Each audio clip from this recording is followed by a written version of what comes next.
IT job కోసం try చేస్తున్నారా? Coding tutor లో ట్రైనింగ్ తో పాటు stipend and 100% job guarantee. Hello everyone, I'm Gandhipallam Srinivas, spoken English trainer. So ఈ ప్రీవియస్ క్లాస్లో మనం ఏం నేర్చుకున్నామంటే పాస్ట్ సింపుల్ టెన్స్, గతంలో చేసినటువంటి పనుల గురించి ఎట్లా చెప్పాలో నేర్చుకున్నాం. Now we are going to learn future simple tense, అంటే భవిష్యత్తులో చేసేటువంటి పనుల గురించి ఎలా మాట్లాడాలో నేర్చుకోబోతున్నాం. Tense name is what? Future simple tense. Tense పేరు అంటే ఫ్యూచర్ సింపుల్ టెన్స్ అండి. దీన్ని ఎప్పుడు ఉపయోగించాలి అంటే future simple tense is suppose to be use to talk about future actions. భవిష్యత్తులో చేసేటువంటి పనుల గురించి చెప్పడానికి ఫ్యూచర్ సింపుల్ టెన్స్ గురించి మాట్లాడాలి. భవిష్యత్తులో ఒక పని చేస్తాను, భవిష్యత్ అంటే next year, next month, next year కాదు, నెక్స్ట్ సెకండ్ కూడా ఏంది? ఫ్యూచరే. ఇది కాకుండా నెక్స్ట్ సెకండ్ నుంచి మొదలుకొని భవిష్యత్తు అంతా కూడా ఫ్యూచరే. అట్లా ఫ్యూచర్లో ఒక పని నేను చేస్తానని చెప్పడానికి ఏ టెన్స్ ఉపయోగించాలి? ఫ్యూచర్ సింపుల్ టెన్స్ ఉపయోగించి మాట్లాడాలి. Future simple tense is used to talk about an action which will take some place in the future. To talk about future actions, we need to use future simple tense in our English sentence. Frame enti ante subject plus. After all the subject we can use will. Will వాడొచ్చు. తర్వాత verb must be in V1. A1 V1. V1 లో ఉండాలి. Plus OW other words. What are the subjects? I. Next we. Next you. Next they. Next next last one it. After all the subject అంటే అన్ని సబ్జెక్టుల తర్వాత మనం ఏ helping up వాడచ్చు? Will. ఏంటి? Will. తర్వాత V1. నేను ప్రతిరోజు ఆఫీస్కి వెళ్తాను అంటే I go to office every day. నేను నిన్న ఆఫీస్కి వెళ్ళాను అంటే ఏం చెప్పాలి? I went to office yesterday. మరి రేపు వెళ్తారా సార్ అని అడిగారు. నేను రేపు ఆఫీస్కి వెళ్తాను అంటే ఏం చెప్పాలి? I will go to office tomorrow. అంటే నేను రేపు ఆఫీస్కి వెళ్తాను అని అర్థం. ఒకసారి చెప్పండి, నేను రేపు ఆఫీస్కి వెళ్తాను. I will go to office tomorrow. మేము రేపు ఆఫీస్కి వెళ్తాము అంటే we will go to office tomorrow. నీవు రేపు ఆఫీస్కి వెళ్తావు, you will go to office tomorrow. వారు రేపు ఆఫీస్కి వెళ్తారు, they will go to office tomorrow. అతడు రేపు ఆఫీస్కి వెళ్తాడు, he will go to office tomorrow. ఆమె రేపు ఆఫీస్కి వెళ్తుంది, she will go to office tomorrow. Will వాడి V1 చెప్పేసేయాలి. నేను రేపు ఆఫీస్కి వెళ్తానంటే ఏం చెప్పాలి? I will go to office tomorrow. నేను రేపు క్లాస్కి వస్తాను అంటే I will come to class tomorrow. నేను రేపు కాఫీ తీసుకుంటాను అంటే I will take coffee tomorrow. నేను రేపు నా ఫ్రెండ్స్ని కలుస్తాను అంటే I will meet my friends tomorrow. భవిష్యత్తులో నేను ఒక పని చేస్తాను అంటే సబ్జెక్ట్ చెప్పాలి, పని ఎవరు చేస్తారో వాళ్ళు చెప్పాలి, విల్ వాడాలి, V1 చెప్పేసేయాలి. నేను వెళ్తే ఐ విల్ గో, నేను వస్తాను అంటే ఐ విల్ కమ్, నేను ఆడుతానంటే ఐ విల్ ప్లే, నేను వాటర్ తాగుతానంటే ఐ విల్ డ్రింక్ వాటర్, నేను మీకు సాయం చేస్తానంటే ఐ విల్ హెల్ప్ యూ, నేను మిమ్మల్ని కలుస్తాను అంటే ఐ విల్ మీట్ యూ, రేపు నేను ఇంగ్లీష్ ప్రాక్టీస్ చేస్తానంటే I will practice English tomorrow, నేను నెక్స్ట్ ఇయర్ తిరుపతి సందర్శిస్తానంటే I will visit Tirupati next year, next month నేను గుడికి వెళ్తానంటే I will go to temple next month. అట్లా భవిష్యత్తులో చేసేటువంటి ప్రతి పని చెప్పడానికి ఏ టెన్స్ ఉపయోగించాలి? Future simple. అంటే సబ్జెక్ట్ వాడాలి, విల్ వాడాలి, V1 వాడేసాలి. ఇప్పుడు చెప్పండి, నేను ప్రతిరోజు ఆఫీస్కి వెళ్తా, I go to office every day. నేను నిన్న ఆఫీస్కి వెళ్ళాను, I went to office yesterday. నేను రేపు ఆఫీస్కి వెళ్తాను, I will go to office tomorrow. I will go to office tomorrow. ఇది వెళ్తాను అంట కదా, నేను వెళ్ళాను ప్రతిరోజు అంటే ఏం చెప్పాలి? I do not go to office everyday. చెప్పండి, గో టు ఆఫీస్.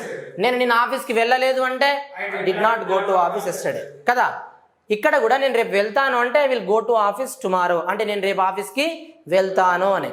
నేను వెళ్ళాను అని చెప్పాల్సి వచ్చింది అనుకోండి, నేను వెళ్ళాను అంటే నెగిటివ్. ఏ పదం చేర్చాలి? నాట్. ఏ పదం? మరి నాట్ అనేటువంటి పదం ఏ పదం తర్వాత రాయాలి? Helping verb. దేని తర్వాత? మరి దీంట్లో హెల్పింగ్ వర్బ్ ఉందా? ఉంది. ఏంటది? విల్. కాబట్టి విల్ తర్వాత నేను నాట్ రాయాలి.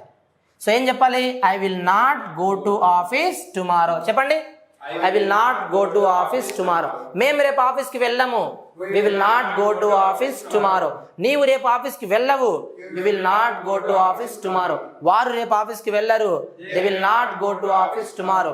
అతడు రేపు ఆఫీస్కి వెళ్ళడు, he will not go to office tomorrow. ఆమె రేపు ఆఫీస్కి వెళ్ళదు, she will not go to office tomorrow. I will not చెప్పాలి, ఏం పని చేస్తామో చేయమో చెప్పాలి. రేపు నేను క్లాస్కి రాను ఉందనుకో, I will not come to class tomorrow. రేపు నేను మిమ్మల్ని కలవను, I will not meet you tomorrow. నేను వారికి సహాయం చేయను, I will not help them. I will not help them tomorrow. అంటే భవిష్యత్తులో నేను ఒక పని చేయను అంటే సబ్జెక్ట్ చెప్పేసి విల్ చెప్పి నాట్ కలిపేసేయాలి. Is it clear? సో మొత్తానికి ప్రతిరోజు చేసేటువంటి పనుల గురించి చెప్తే ప్రజెంట్ సింపుల్ టెన్స్, గతంలో చేసిన పనుల గురించి మాట్లాడితే పాస్ట్ సింపుల్ టెన్స్, భవిష్యత్తులో చేసే పనుల గురించి మాట్లాడితే ఫ్యూచర్ సింపుల్ టెన్స్ ఉపయోగించి మాట్లాడాలి. But the thing here is, pay attention now. Now I'm going to make 3 important points and pay attention to understand these 3 points well. అయితే భవిష్యత్తులో ఉన్నటువంటి పనుల గురించి మాట్లాడడానికి ఇంగ్లీష్లో చాలా రకాల టెన్సెస్ ఉంటాయి, చాలా స్ట్రక్చర్స్ ఉంటాయి, రకరకాలుగా చెప్పొచ్చు భవిష్యత్తుకు సంబంధించినటువంటి పనులను చెప్పడానికి. మరి ఫ్యూచర్ సింపుల్ టెన్స్ని ఏ సందర్భాల్లో ముఖ్యంగా వాడాలి సార్ అంటే future simple tense is mainly suppose to be used in 3 situations. How many situations? 3. The very first one is future simple tense should be used when we are going to take sudden decisions or instant decisions or spontaneous decisions. అంటే మన యొక్క sudden decisions గురించి, instant decision గురించి మాట్లాడడానికి ఏ tense ఉపయోగించాలి? Future simple tense. For example, while I'm teaching the class I kept my mobile on the chair. While I'm teaching that mobile is ringing. Mobile ring అవుతుంది. మీరు ఏం చెప్పారంటే sir your mobile is ringing అన్నారు. Okay I will answer it. నేను phone ఎత్తుతాను అన్నా. Do I have any preplan to answer my phone? No. But మీరు phone ring అవుతుంది సార్ అనగానే నేను ఐ విల్ ఆన్సర్ ఇట్ అన్నా. I took sudden decision. ఏ టెన్స్? Future simple. ఏం వాడా? I will answer it. ఏ tense? Future simple tense. Future simple tense. Did you understand? నేను just imagine you and I are going somewhere. మనం అందరం కలిసి ఎక్కడికి వెళ్తున్నాం. One old person is unable to cross the road. ఒక ముసలి వ్యక్తి రోడ్ క్రాస్ చేయలేకపోతుండు. మీరు ఏమన్నారు అంటే సార్ వెయిట్ సార్ అన్నారు. వై అన్నా? That old person is unable to cross the road so that I will help him cross the road. అతని రోడ్ క్రాస్ చేయడానికి నేను సహాయం చేస్తా అన్నారు. It means what? Do you have any preplan to help that person? No. But you took sudden decision. ఏ tense? Future simple. ఏమన్నారు? I will help him cross the road. Road cross చేయడానికి నేను అతనికి సహాయం చేస్తాను. ఏ tense? Future simple tense. ఇట్లా sudden decision తీసుకునేటప్పుడు ఏ టెన్స్ వాడాలి? ఫ్యూచర్ సింపుల్ టెన్స్ ఉపయోగించి మాట్లాడాలి. ఇది first one. Second definition of this one is future simple tense also is suppose to be used to talk about or when we are going to promise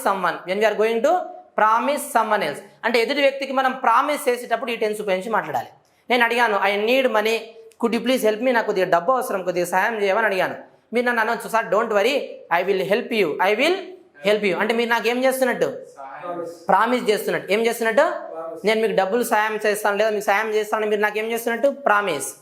I have a big problem but I'm not in a situations to solve the problem which I have presently. అంటే నేను ప్రస్తుతం ఉన్నటువంటి problem solve చేయలేనటువంటి పరిస్థితిలో ఉన్నా. I have heard that you are the only person who can solve it. నువ్వు మాత్రమే ఈ సమస్యను పరిష్కరించగలవు అని విన్నాను, కొంచెం సాల్వ్ చేయవా అని అడిగాను. మీరేం వరి కాకండి sir, I will solve it అంటే నేను ఈ సమస్యను పరిష్కరిస్తాను అంటే మీరు నాకు ఏం చేస్తున్నట్టు? ప్రామిస్ చేస్తున్నట్టు. ఏ టెన్స్? ఫ్యూచర్ సింపుల్ టెన్స్ ఉపయోగించి మాట్లాడాలి.